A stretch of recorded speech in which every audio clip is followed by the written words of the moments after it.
Bonjour, c'est Gilles sur boursicoté.com. Voici l'analyse technique Forex et matières premières pour cette journée du mardi 9 décembre 2014. Nous commençons donc avec la paire de devises euro-dollar qui, suite à son point bas ici, donc sous cette zone des 1,2262, qui valide l'objectif qui avait été défini donc par une extension de Fibonacci, marque un rebond technique. Alors toutefois, le mouvement actuel est bien compris ici entre deux droites. On a ici une zone de support baissière et une zone de résistance baissière aussi. Cette zone est bien configurée ici en biseau. Et si on regarde par rapport à l'intégralité de la tendance, eh bien ce biseau vient après une phase baissière. Donc attention, une sortie par le haut pourrait nous donner une phase de retournement. Donc pour l'instant, en tout cas, eh bien, suite à cet objectif, on est venu dans un premier temps chercher la moyenne mobile 20 exponentielle. On a eu un petit rebond ici et hop, on est passé par-dessus. On est venu directement chercher la bolle supérieure.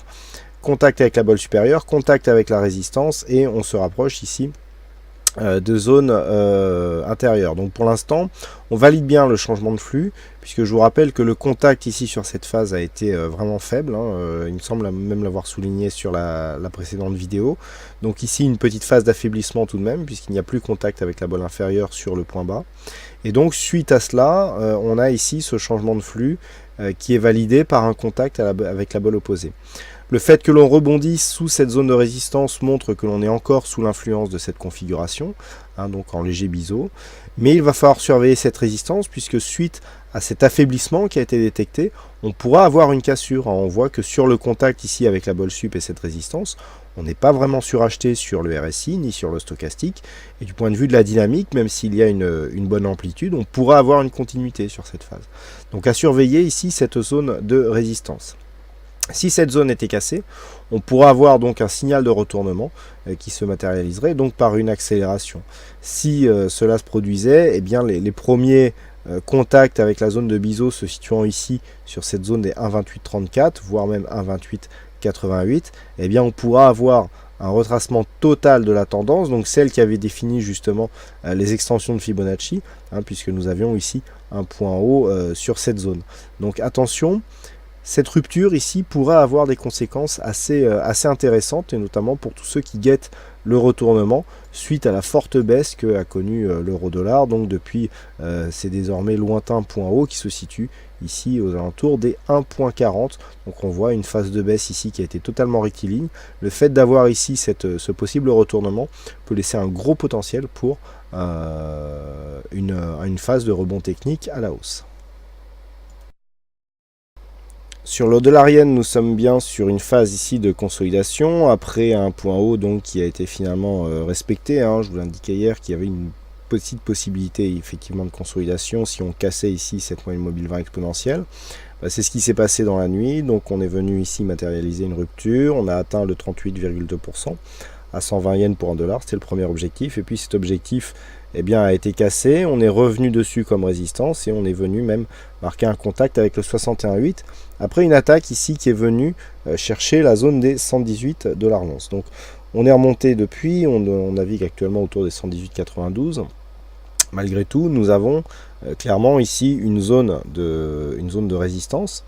Donc le fait d'être revenu sur cette zone ne met absolument pas en cause la continuité du mouvement haussier, puisque nous avons tout simplement pour l'instant une zone de résistance qui se transforme en zone de support. Donc actuellement, malgré cette phase de consolidation, on ne remet pas en cause le fond de la tendance. Par contre, si les cours venaient à tester ici cette zone des 117,24, il en serait tout autrement, puisqu'on aurait un point bas significatif qui serait cassé à la baisse. Et lorsque l'on regarde justement cette phase de consolidation, eh bien nous avons des cours qui montent et qui viennent casser le retracement à 61,8%. Alors certes, on rebondit puisque actuellement donc on casse cette zone, on clôture au-dessus et puis on repasse donc dans une évolution entre le retracement de 50 et 61,8, mais en étant cassé, on fragilise ce retracement et sur une prochaine attaque, on pourrait venir ici marquer un retracement total qui, s'il se traduisait par une rupture de cette zone, eh bien, pourrait réorienter le flux puisqu'il y aurait rupture d'un point bas significatif.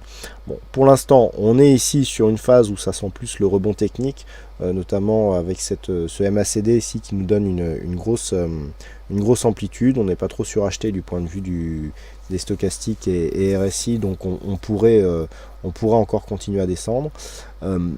Vraiment, s'il y a une rupture ici de cette zone des 118,94, on peut s'attendre à un retracement total. Et là, il faudra bien surveiller cette zone 117,24, puisque sur une rupture, eh bien, on pourrait inverser le flux et donc matérialiser un changement de tendance majeur dans eh bien, ce biais qui reste haussier d'un point de vue court et moyen terme. Et sur l'or, eh bien, nous avons une matérialisation de cette cassure qui était en train de se faire des 1208 $ l'once. Je vous avais indiqué que sur une rupture des 1208 $ l'once, on avait donc une rupture du retracement à 61,8% de cette phase de baisse et que de ce fait, on irait valider certainement un retracement total. Donc désormais, l'objectif se situe à 1255 $ l'once. Puisque la rupture des 1208 est maintenant largement consommée, on a ici matérialisé, donc on était bien revenu sous cette zone comme résistance dans un premier temps, ça c'était hier. Et puis aujourd'hui, suite à une phase de stabilisation, vous voyez comment on vient bien chercher ici moyenne mobile 20 exponentielle comme zone de support. Et là, boum, on marque une accélération, donc on perce la bande de Bollinger supérieure, on vient largement en zone d'excès et on matérialise une reprise de dynamique, un petit peu à l'image de ce démarrage que nous avions eu suite à une sortie hebdomadaire sur un gap baissier. Donc pour l'instant, on s'est affranchi de la première zone ici de résistance, 1225 n'a pas fait un pli. On a même retrouvé quasiment cette zone comme zone de support et on va désormais s'attaquer à la zone des 1240 $ l'once. Comme je vous l'indiquais à l'instant, l'objectif est désormais la zone des 1255 $ l'once. Et tant que les cours restent au-dessus de cette zone des 1187, que l'on retrouve finalement comme zone majeure. Alors pourquoi 1187 ? Eh bien parce que tout simplement, c'est le plus bas qui a été marqué avant le début de cette accélération. Donc tant que les cours restent au-dessus de 1187, l'objectif restera 1255 $ l'once. Voilà ce que nous pouvons dire sur cette analyse technique Forex et matières premières. Il ne me reste plus qu'à vous souhaiter à toutes et à tous une bonne soirée, bonne chance dans vos prochains trades. Et on se retrouve donc dès demain pour d'autres analyses techniques, toujours sur le site boursicoté.com. Bonne soirée à vous.